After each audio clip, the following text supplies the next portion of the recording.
mengatakan kenapa kamu banyak tahu, menurut saya nggak banyak tahu. Saya nggak banyak tahu.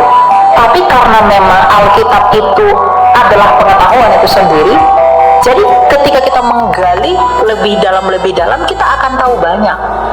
Dan itu tentu butuh proses, dan setiap proses orang itu berbeda-beda. Yang sama sekali, ya mohon maaf saya katakan nggak pernah baca Alkitab atau nggak mau pelajari Alkitab gitu kan, mungkin bilangnya aduh banyak tahu gitu. Tapi kalau untuk orang-orang yang sudah terbiasa di situ, karena begini, apologetika itu kan pertanggungjawaban ya.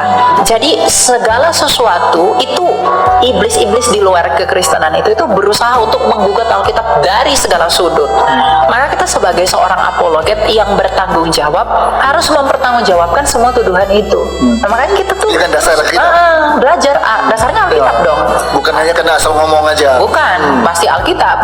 Kalau kita pun asal ngomong, ya orang juga nilai kita oh nggak begitu, karena kita nggak memunculkan pengajaran baru kan.